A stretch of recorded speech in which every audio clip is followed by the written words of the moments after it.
Next देखते हैं, next क्या है, continuation phase started, sputum is negative for bacteria after this phase. मतलब कि इंटेंसिव फेज के बाद में जब आप फिर से स्पूटम टेस्ट कराएंगे तो अगर वो नेगेटिव आ जाता है तो किसके साथ में बढ़ते हैं हम लोग, कंटिन्यूएशन फेज। और अगर पॉजिटिव ही आता है तो क्या करेंगे, फिर से वही इंटेंसिव फेज वाली मेडिकेशन आपकी स्टार्ट रहेगी अगेन 2 to 3 मंथ्स के लिए। तो सेकेंड फेज को क्या हो जाएगा, डॉट स्ट्रेटेजी का कंटिन्यूएशन फेज। ठीक है, कंटिन्यूएशन फेज में क्या करते हैं, the duration of this phase is 4 to 5 month, 4 से 5 महीने का कंटिन्यूएशन फेज होता है। यहाँ पे इंटेंसिव फेज कितना था, 2 से 3 महीने के लिए था। ठीक है, कंटिन्यूएशन 4 से 5 महीने के लिए इसमें मेडिकेशन चलेगी। नेक्स्ट है, a weekly blister pack is provided to patient to take home. एक ब्लिस्टर पैक बना के दिया जाता है पेशेंट को घर ले जाने के लिए। मतलब ब्लिस्टर पैक क्या होते हैं, जो हमारी जनरल मेडिकेशन जैसे हमको मिलती है पैक होके। ठीक है, एक आपने पैरासिटामोल का सभी ने देखा है पैक कैसा होता है, तो अगर वो पूरा का पूरा पत्ता आपको दिया जाए घर ले जाने के लिए तो आपको क्या करना है, दोबारा जब भी आप डॉक्टर को विजिट करोगे तो ला करके दिखाना है कि हमने इतनी मेडिसिन खा ली है। वो क्यों करवाते पेशेंट से, ताकि हम नजर रख पाए कि पेशेंट डेली उन मेडिकेशन का इंटेक कर रहा है या नहीं कर रहा है, या स्किप तो नहीं कर रहा मेडिसिन को। ठीक है, तो वो जो नॉर्मल पैकेजिंग होती है हमारी, उसी को हम लोग क्या बोलते हैं, ब्लिस्टर पैकेजिंग। ठीक है, मेडिकेशन की। अब वही पैकेज को दिया जाता है पेशेंट को घर ले जाने के लिए। जब वो रिटर्न आता है तो बोलता है आप मेडिकेशन का जो पैकेज है, जो पत्ता है, वो लेके आना साथ में। तो वो क्या करते हैं डॉक्टर्स या जो भी मेडिकेशन जो नर्सेस होती है वो उसको देख के बताती है कि हाँ इन्होंने एक भी डोज को स्किप नहीं किया, या फिर कब कब डोज को स्किप किया था, उसके बारे में इंफॉर्मेशन हमें मिल जाती है। ओके, इसके बाद में क्या है, medicine should be taken thrice a week. Again medicine को क्या करना है, एक हफ्ते में 3 बार लेना है अल्टरनेटिव डेज पर। Okay, first dose should be taken under observation. जैसे हमने प्रीवियस में बात करी थी इंटेंसिव फेज में कि आपको जो पहला डोज है वो कैसे, मेडिकल हेल्थ केयर वर्कर की नजरों के सामने ही लेना है। इसके बाद में बात हो रही है, empty blister packs are collected. और जो एम्प्टी ब्लिस्टर पैक्स होंगे, ठीक है, ब्लिस्टर पैक जो दिए उसको कलेक्ट करना है इसी के पता लगाने के लिए कि पेशेंट ने कहीं कोई डोज को स्किप तो नहीं किया। क्योंकि जो हमारा ट्यूबरकुलोसिस है, जिसको हम लोग हिंदी में क्षय रोग के नाम से जानते हैं, इसका ट्रीटमेंट कंटिन्यूअसली होना बहुत इंपॉर्टेंट है। अगर आप एक भी मेडिसिन क्या स्किप करोगे तो आपकी हेल्थ को ही प्रॉब्लम हो सकती है और ज्यादा खराब होने के चांसेस मिल सकते हैं। ठीक है, इसके बाद में अगर हम लोग एक बार अच्छे से नजर डालें डायग्नोसिस ऑफ टीबी कैसे होता है, तो डायग्नोसिस ऑफ ट्यूबरकुलोसिस कैसे होता है, कफ फॉर 2 वीक्स और मोर। मतलब अगर 2 वीक या उससे ज्यादा के लिए कफ आपकी बॉडी के अंदर में प्रेजेंट है तो क्या हो सकता है, स्पूटम स्मीयर्स कराते हैं, 2 स्पूटम स्मीयर्स कराते हैं। अब दोनों में से एक या 2, अगर दोनों पॉजिटिव आ गए तो क्या होगा, smear positive TB. Smear positive जो टीबी है, ठीक है, पॉजिटिव आपका दिखाई दिया, दोनों पॉजिटिव अगर आए हैं, पहला स्मीयर कराया, स्मीयर टेस्ट कराया, वो भी पॉजिटिव आया, सेकंड बार कराया वो भी पॉजिटिव आया, तब क्या हुआ, इसका मतलब क्या हुआ कि आप ट्यूबरकुलोसिस के लिए पॉजिटिव पेशेंट है। तब क्या होगा, उसके बाद क्या करेंगे हम लोग, एंटी टीबी ट्रीटमेंट स्टार्ट कर देंगे जो कि डॉट स्ट्रेटेजी, जिसके बारे में हम लोग ऑलरेडी अभी पढ़ा हमने। इसके बाद में अगर ऐसा होता है कि दोनों टेस्ट होते हैं वो नेगेटिव आते हैं तो क्या किया जाए, फिर भी खांसी तो कंटिन्यू है, वो तो होना बंद नहीं हो रही, तो क्या करते हैं, पेशेंट को एंटीबायोटिक देंगे 10 से 14 दिन के लिए, है ना। डॉक्टर्स क्या करते हैं, कोर्सेस लिखते हैं हमको कि आपको ये 5 दिन खाना है, उसके बाद में फिर से आकर के दिखाना। तो वैसे ही 10 से 14 दिन के लिए हम लोग एंटीबायोटिक मेडिकेशन पेशेंट को प्रिस्क्राइब कर दिया जाता है, डॉक्टर दे देते हैं। इसके बाद में अगर सिम्टम परसिस्ट रहते हैं, मतलब कि जो सिम्टम पहले थे वैसे ही कंटिन्यू सिम्टम अभी भी दिखाई दे रहा है पेशेंट को, खांसी कंटिन्यू हो रही है, चेस्ट में पेन कंटिन्यू हो रहा है, कफ जम रहा है पेशेंट का, तो उसके बाद में क्या करेंगे, रिपीट करेंगे 2 स्मीयर एग्जाम। मतलब फिर से 2 स्मीयर एग्जाम कराएंगे जो हमने पहली बार कराया था जब पेशेंट हमारे पास में आया था। इसके बाद क्या हो रहा है, अगर दोनों नेगेटिव आ गए तो फिर से क्या कराया जाता है, चेस्ट एक्सरे कराएंगे, चेस्ट। नेक्स्ट क्या देखेंगे, continuation phase is started, sputum is negative for bacteria after this phase.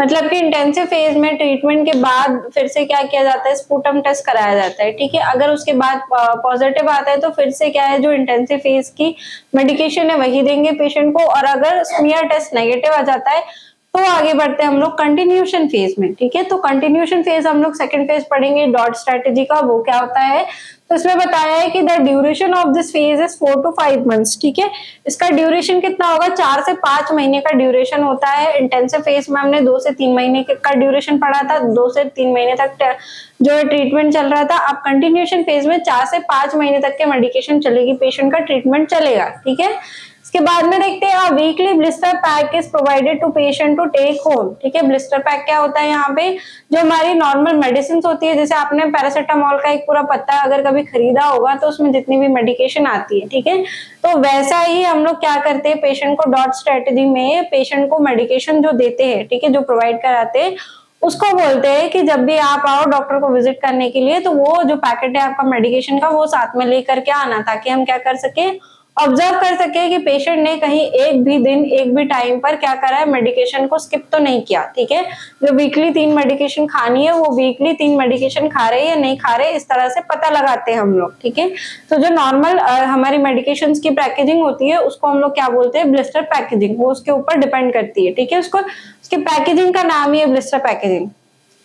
Next क्या देख रहे हैं, medicine should be taken thrice a week. Medicine को हमने जैसे देखा 3 हफ्ते में, एक वीक में हमको 3 बार पेशेंट को मेडिकेशन खाने के लिए बोलना है। ठीक है, अल्टरनेटिव डेज पे खाएंगे, एक दिन छोड़ के 2 दिन छोड़ के, ऐसे जो भी आपका सिस्टम बन रहा है उस हिसाब से आपको मेडिकेशन के लिए आपको पेशेंट को बोलना है। First dose should be taken under observation. Again बात हो रही है कि जो पहला डोज पेशेंट खा रहा है वो क्या अंडर ऑब्जर्वेशन पेशेंट को लेना है। ठीक है, हेल्थ केयर वर्कर होना चाहिए वहां पे, ताकि जो मेडिकेशन प्रोवाइड की गई है वो कैसा इफेक्ट डाल रही है वो आपको पता रहे पेशेंट के ऊपर। ठीक है, नेक्स्ट क्या है, empty blister packs are collected. ठीक है, जो एम्प्टी ब्लिस्टर पैक्स हो रहे हैं, मतलब जो मेडिकेशन का जो पत्ता हो रहा है वो खाली हो गया तो उसको आपको कलेक्ट करके रखना है। ठीक है, ताकि पेशेंट का आप जो है डोज कैलकुलेट कर सको, पेशेंट ने कितने डोजेस खाए हैं। ठीक है, तो इसके बारे में पता करने के लिए इस तरीके की स्ट्रैटेजी होती है। कौन सी, डॉट स्ट्रैटेजी। डॉट्स का फुल फॉर्म हम लोग पढ़ चुके हैं। अब अगेन हम लोग एक बार अच्छे से समझ लेते हैं कि डॉट्स का जो ट्यूबरकुलोसिस है उसका डायग्नोसिस कैसे किया जाता है। तो उसको हम लोग ऐसे समझेंगे।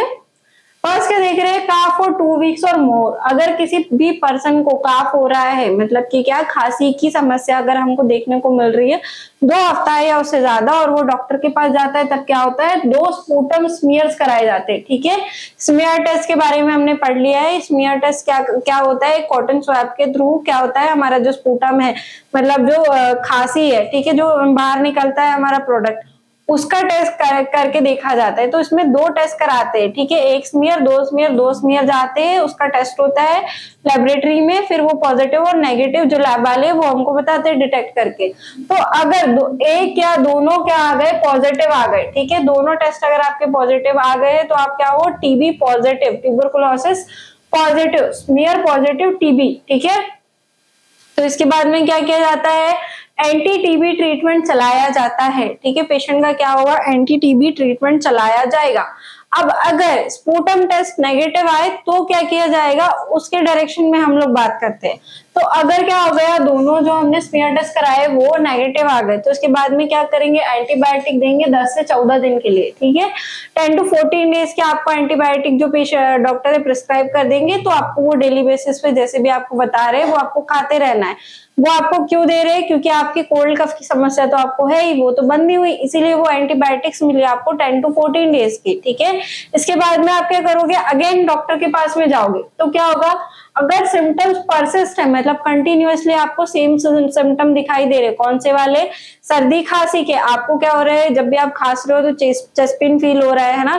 किसी भी पेशेंट, कोई भी पेशेंट आपके पास में आया वो बता रहा है कि यार मैंने डॉक्टर को दिखाया था 2 हफ्ते पहले, फिर भी अभी भी दर्द हो रहा है, तो आपको उसको बताना है कि आप फिर से डॉक्टर के पास में जाइए। ठीक है, तो डॉक्टर यही बातें पूछेगा, चेस्ट पेन होता है, खांसते हो तब खांसी कंटिन्यू है क्या, दर्द हो रहा है, सांस लेने में तकलीफ है, तो ये सारी प्रॉब्लम्स आपको कंटिन्यू बतानी है। तो ये क्या है, सिम्टम परसिस्ट, मतलब कि जब पहले आप गए थे तो भी आपको यही समस्या थी, अभी आप जब जा रहे हो 14 दिन दवाई खाने के बाद तो भी आपको यही समस्या है, इसका मतलब हो गया सिम्टम आपके परसिस्ट है, मतलब कंटिन्यूअस है।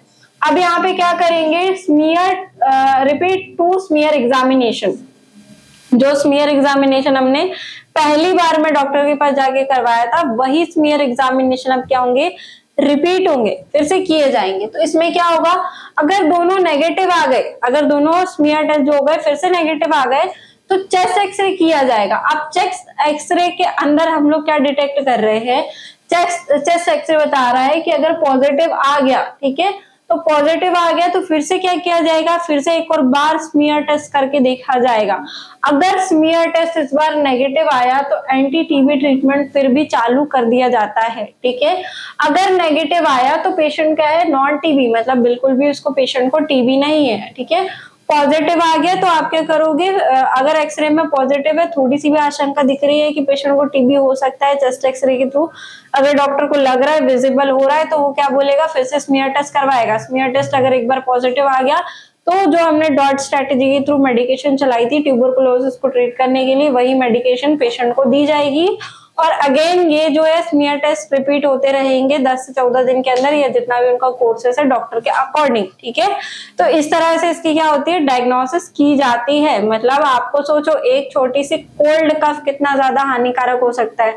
अगर आपको कोल्ड बहुत लंबे समय के लिए तो वो निमोनिया पकड़ सकता है, अगर आपको कफ बहुत लंबे समय के लिए तो वो क्या कॉज कर सकता है, ट्यूबरकुलोसिस को। इसीलिए छोटे छोटे सिम्टम्स को जब भी अगर ये 2 दिन 4 दिन या 6 दिन या 1 हफ्ते से ज्यादा आपकी बॉडी में दिखाई दे तो आपको डॉक्टर के पास जरूर दिखाने जाना चाहिए। हम क्या बोलते हैं घर में बैठ के कि नहीं हमको सर्दी खांसी बुखार इतने समय क्या होता है, कुछ नहीं होता। यही जो छोटी छोटी बीमारियां, ये साइन एंड सिम्टम्स होते हैं, लक्षण होते हैं बड़ी बीमारी के, तो उसको दिखाना बहुत इंपॉर्टेंट होता है, चेक कराना बहुत इंपॉर्टेंट होता है डायग्नोस्टिक इवैल्यूएशन निकालने के लिए।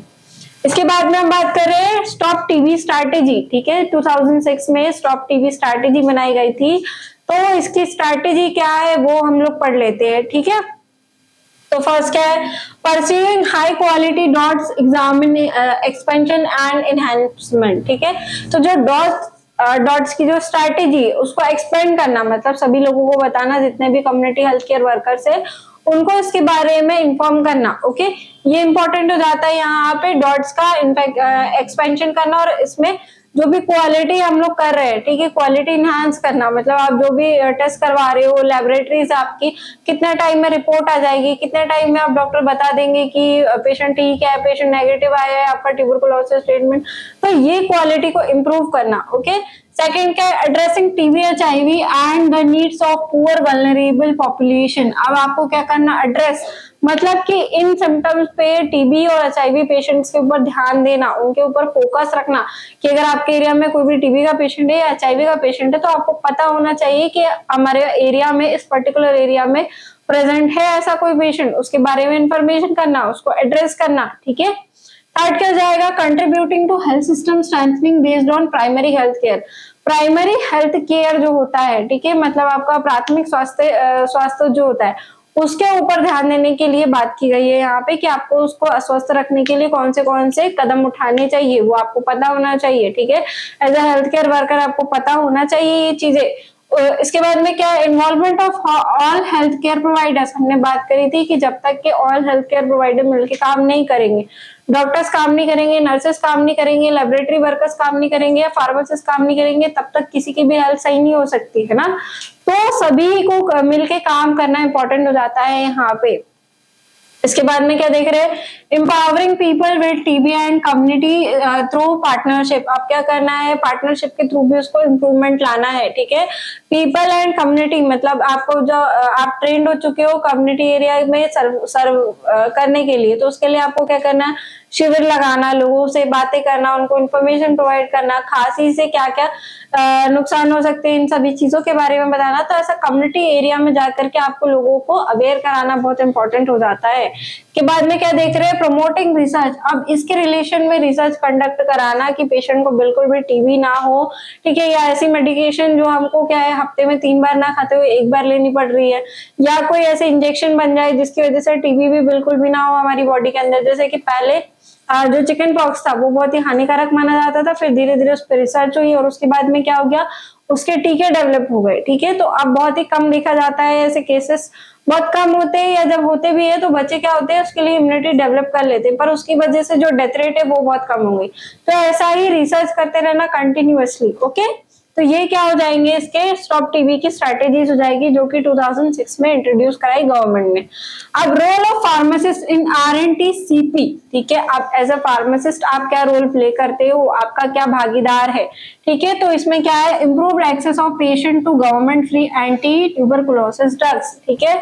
आपको टैक्स फ्री गवर्नमेंट से क्या करनी है, टैक्स फ्री करवानी है क्या, ट्यूबरकुलोसिस की जितनी भी ड्रग्स है कम्युनिटी एरिया में, लोकल एरिया में आपको वो प्रोवाइड करवानी है, ठीक है। सस्ती से सस्ती ड्रग जो अच्छा इफेक्ट डाले पर्सन के हेल्थ पर, okay. Second, early detection of TB suspects to reduce delay in diagnosis, ठीक है। अब आपको अर्ली डायग्नोसिस के लिए पेशेंट जो भी आपके पास में आता है, जो भी खांसी का पेशेंट है, उससे पूछना है। इन जनरल आप बात करके भी लोगों को काफी सारी इंफॉर्मेशन प्रोवाइड कर सकते हो, जैसे कि अगर आपके पास में आपके आसपास ही रहने वाला कोई इंसान आता है, कोई बुजुर्ग व्यक्ति आता है या कोई भी आता है जिसको हो सकता है मेडिकल की नॉलेज ना हो, तो आप उसको इन जनरल पूछ सकते हो कि अच्छा आपको खांसी हुई है, अच्छा कितने दिनों से, अच्छा 2 हफ्ते से। तो आप एक बार एक काम करो, 2 हफ्ते की खांसी अच्छी नहीं होती, एक बार डॉक्टर को दिखा देना, अगर वो कोई टेस्ट लिखेंगे तो वो भी करवा दो, क्योंकि उस पर्सन को आपके ऊपर भरोसा है, वो जानता है आपको, तो जरूर जाएगा डॉक्टर के पास में, ठीक है। तो ये एज अ फार्मासिस्ट आपका रोल होता है कम्युनिटी एरिया में कि अगर आपको किसी भी चीज के बारे में मेडिकल नॉलेज है तो आप वो सामने वाले को प्रोवाइड जरूर करें, ओके।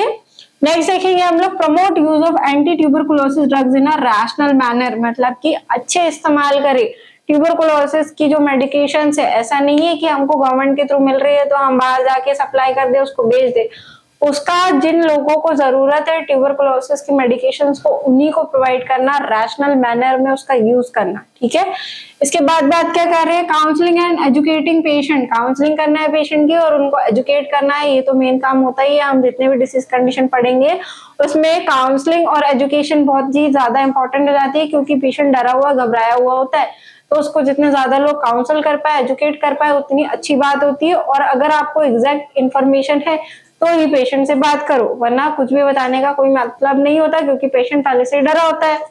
इसके बाद में क्या है, spreading awareness in community, awareness फैलाना कम्युनिटी एरिया में इसके बारे में कि आपको खांसी है, यही बात हो जाएगी। फिर से अगेन यही बातें रिपीट हो रही है कि आपको खांसी सर्दी जैसी कंडीशन है तो आप डॉक्टर को जरूर दिखाइए, ठीक है। तो ये अवेयरनेस है।